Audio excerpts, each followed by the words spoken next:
नमस्कार। कभी सोचा है कि जिस स्क्रीन पर यह सब देखा जा रहा है, इसकी कहानी, इसका सफर कोई 5000 साल पहले शुरू हुआ था। आज हम कंप्यूटर की उसी जबरदस्त कहानी में उतरने वाले हैं।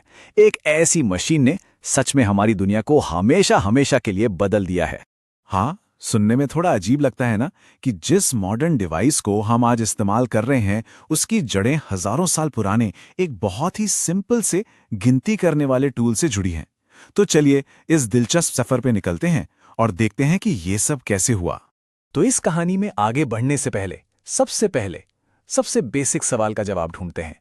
आखिर ये कंप्यूटर होता क्या है? अगर बिल्कुल सीधे साधे शब्दों में कहें ना, तो कंप्यूटर एक इलेक्ट्रॉनिक दिमाग जैसा है।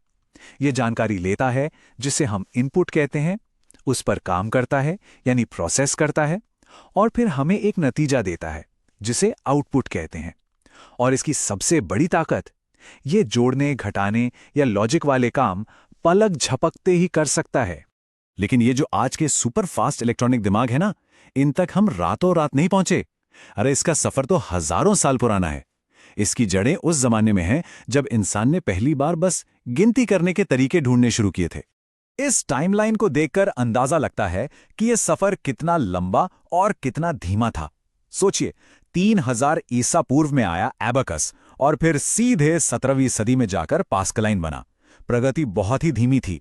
फिर 19वीं सदी में चार्ल्स बैबेज ने अपने एनालिटिकल इंजन से मानो भविष्य की एक झलक दिखा दी। लेकिन असली बड़ा धमाका तो हुआ 1946 में ENIAC के साथ, और यहीं से शुरू हुआ हमारा इलेक्ट्रॉनिक युग। और ENIAC के बाद तो जैसी चीजें रॉकेट की स्पीड से बदली, विकास की रफ्तार अचानक बहुत तेज हो गई। तो इस तेज तरक्की को आसानी से समझने के लिए हम इसे 5 पीढ़ियों में बांट सकते हैं, या कह लीजिए 5 बड़ी बड़ी टेक्नोलॉजिकल छलांगों में। तो पहली और शायद सबसे बड़ी छलांग थी मैकेनिकल पुर्जों को छोड़कर बिजली की तरफ जाना। देखिए, प्रॉब्लम यह थी कि गियर और लीवर वाले कैलकुलेटर बहुत ही ज्यादा स्लो थे, और इसका सॉल्यूशन क्या निकला? Vacuum tube. ये एक ऐसा स्विच था जो बिजली से चलता था, और इसी ने पहले असली इलेक्ट्रॉनिक कंप्यूटर को मुमकिन बनाया। तो पहली पीढ़ी के कंप्यूटर्स चलते थे वैक्यूम ट्यूब से, और ये विशाल थे, मतलब इतने बड़े कि एक एक कंप्यूटर से पूरा कमरा भर जाता था। ये बहुत ज्यादा गर्मी पैदा करते थे, और जाहिर है बहुत बहुत महंगे भी थे। जरा सोचिए, ENIAC नाम का एक कंप्यूटर 30 टन का था, और इनको प्रोग्राम करना, मतलब 0 और 1 की भाषा में कमांड देना, एक बहुत ही मुश्किल काम था। लेकिन वैक्यूम ट्यूब्स के साथ कई बड़ी दिक्कतें थी। एक तो वो बहुत ज्यादा बिजली खाते थे, दूसरा जल्दी जल्दी खराब हो जाते थे, और ऊपर से किसी हीटर की तरह गर्मी फेंकते थे। तो इसका सॉल्यूशन क्या था? इसका सॉल्यूशन मिला ट्रांजिस्टर के रूप में।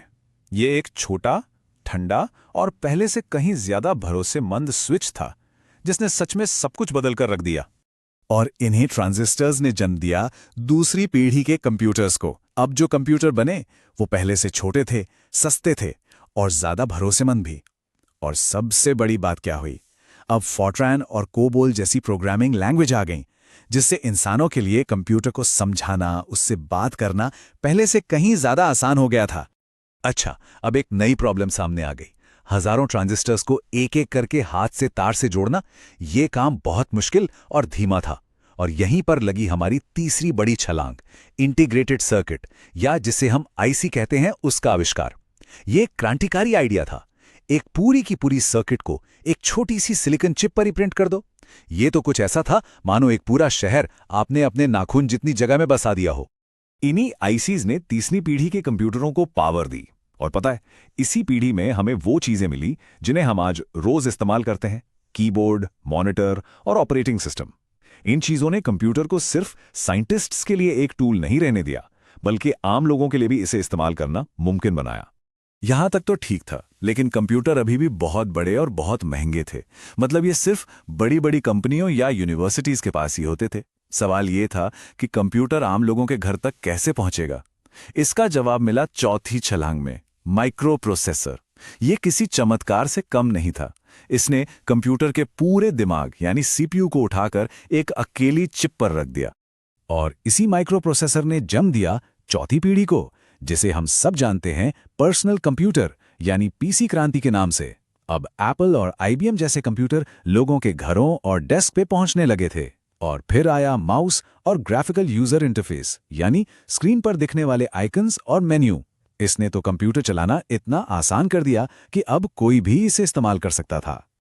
अब तक कंप्यूटर क्या कर रहे थे, वो बस हमारे दिए हुए कमांड्स को फॉलो कर रहे थे। लेकिन अब एक बहुत बड़ा सवाल सामने आकर खड़ा हो गया। क्या कंप्यूटर खुद से सीख सकते हैं? क्या वो सोच सकते हैं?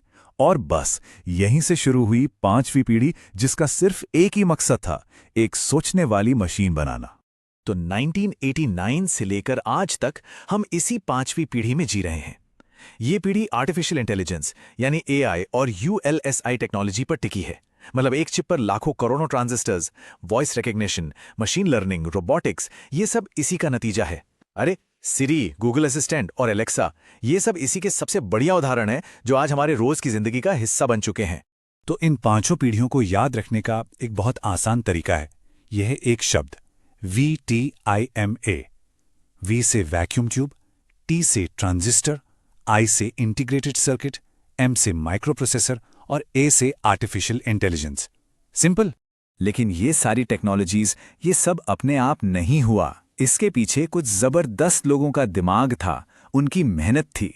तो चलिए अब उन कुछ हीरोज को याद करते हैं जिनके बिना ये क्रांति शायद कभी हो ही नहीं पाती।